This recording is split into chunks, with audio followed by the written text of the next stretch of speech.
I'm Dani. I got my spinal cord injury in 2017 while playing rugby. I am a T10 level. I'm a complete injury with an Asia B. Life before injury, I was very sporty. I got my first pair of football boots, I think, when I was about 3 years old. I started to play rugby 2015, the back end of that.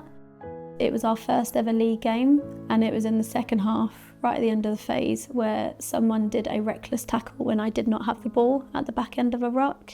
Instantly on the pitch that day, that was my last steps on that day.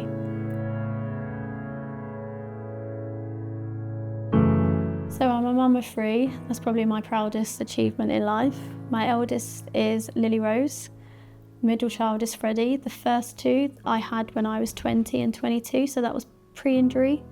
And then we had Isla Rose post-injury in 2022. I think it was quite traumatic, really, because we were so close. We was a little trio. You know, at the time I was a single mum.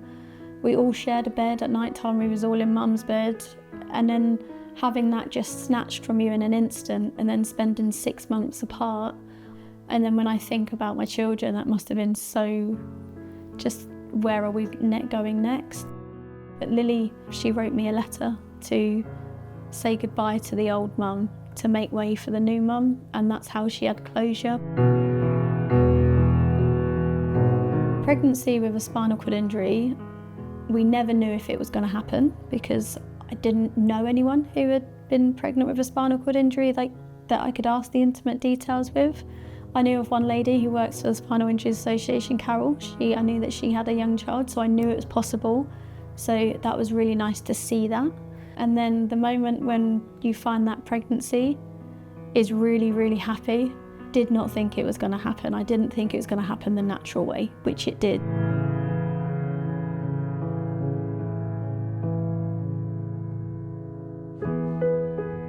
When Isla was around 7 months, I fell pregnant again.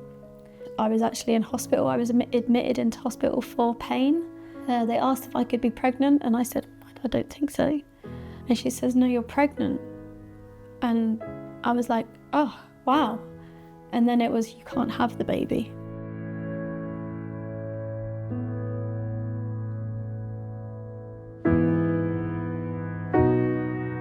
And then to go to find a clinic that would take a disabled person was insane. I remember being on the phone to a guy, the coordinator of the clinic, who told me that he wouldn't be able to have me because I was in a wheelchair, and I had to argue to have something done to me that I did not want doing. I remember just feeling just utter guilt and shame upon myself. Don't think I should have felt that way. I think all of this could have been avoided. Why was I told one's enough? Like, one child's enough after a baby? Like, why should I be limited to just having one child because I have a spinal cord injury?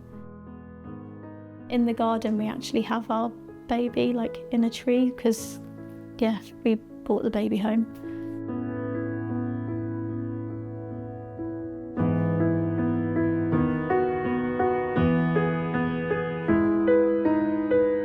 What can go wrong with a woman obviously now does really scare me, relying on, I would say, a very old run system where they haven't really thought about how to care for each individual.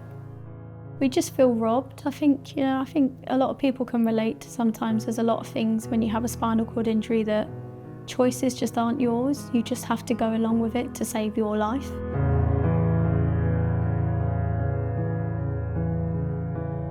So getting back into sports started at Stoke Mandeville, and then I just started to find that spark. There was a little spark of embers that sport hadn't died, and I think sport has been free rehab through that, because once you leave hospital, rehab stops.